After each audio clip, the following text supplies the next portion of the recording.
Can we not do fusion? No, we can do fission, right? Yes. We can't do fusion.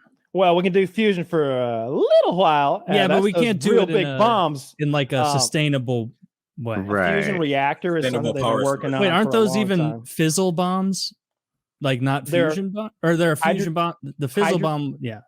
So the bombs that they dropped in World War II, those first two, the plutonium and the uranium, those were fission bombs. But I believe that the modern bombs, the thermonuclear weapons, the hydrogen bombs, are fusion bombs. Nasty Man, stuff. we should have stopped after like cannons.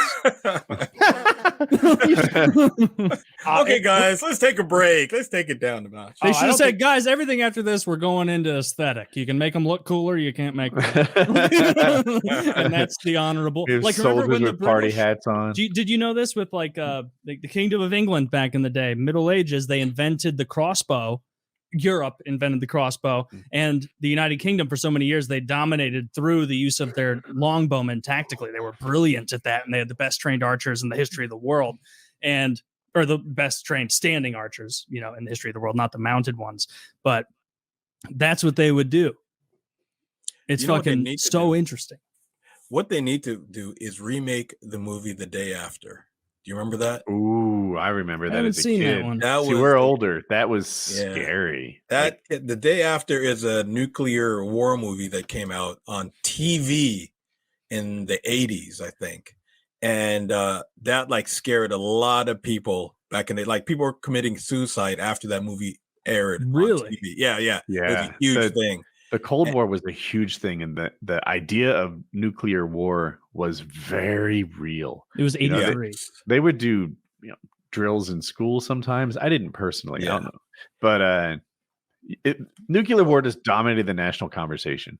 But I think it needs to happen again because people are, they're all ready for war and stuff, and they don't realize what they think it's going to be a Cold War, and they don't realize what would happen in like a hot war. They think, okay, I'll just go in my basement and nuke happen. You know what I mean? Like those thermonuclears, that whatever they did in Hiroshima and Nagasaki, the stuff they have now would make that stuff look like, fire. Oh, nothing.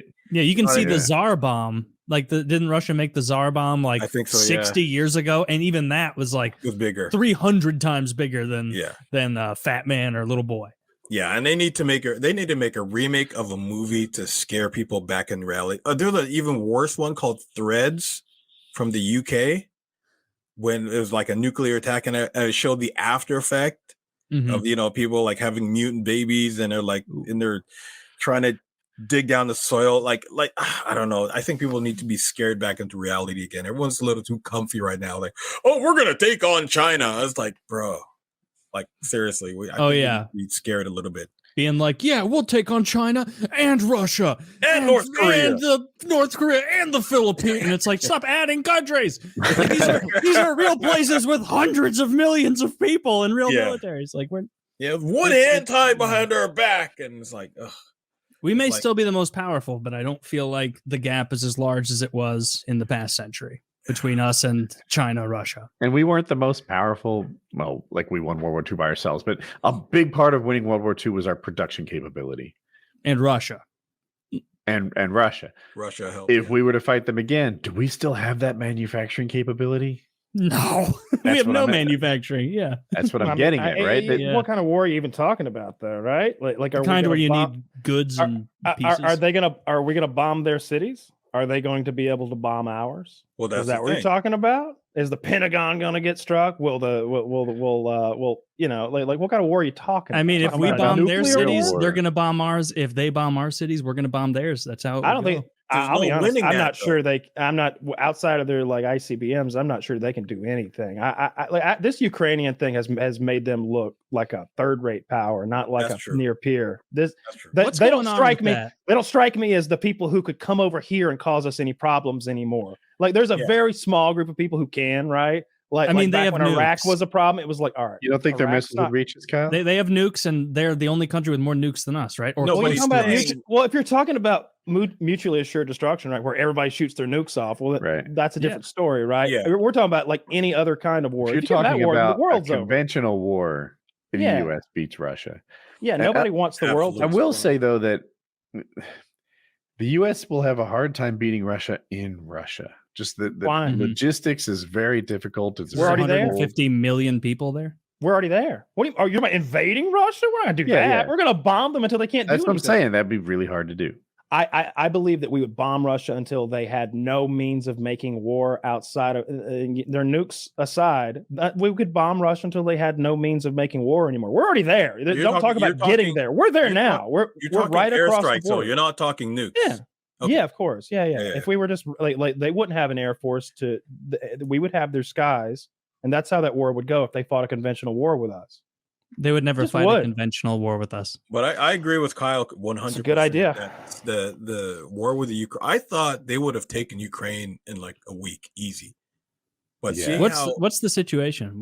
How much of Ukraine do they have? What do they not have? Ukraine is doing a big offensive push in the south, and they've asked people not to post anything on social media. So there's been a little bit of a blackout. I'm sure people will respect that. They are. This has been one of those few times when like everybody's like, yeah, we'll keep it on the down low internationally, and like there's no footage coming out. Anybody who would share the footage normally suppresses it, so there's no troop movements really getting out.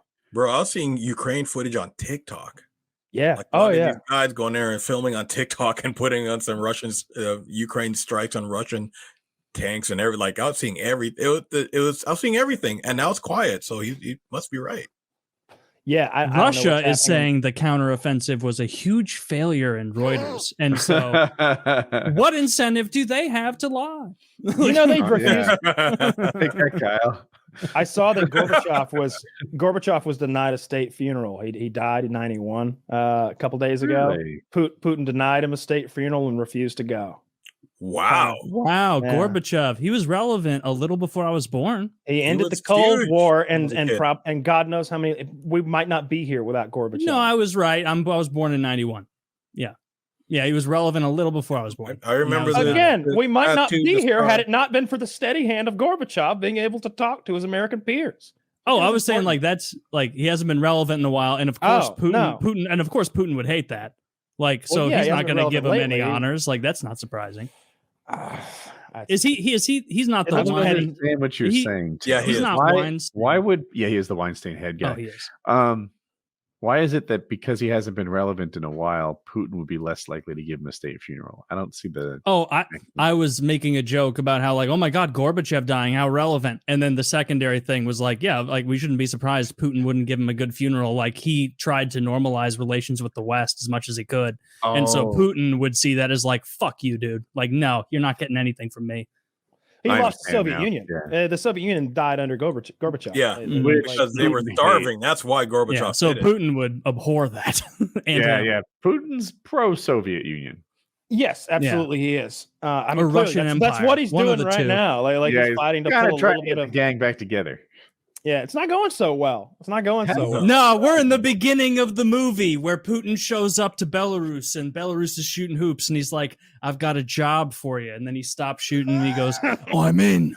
And then like, that's the way it goes. Then he hits up Lithuania, Estonia. Well, I don't think Lithuania, Estonia, and Latvia are actually that stoked on this going on. But those are those teeny little countries up there and they kind of just do what their neighbors tell them to do, frankly.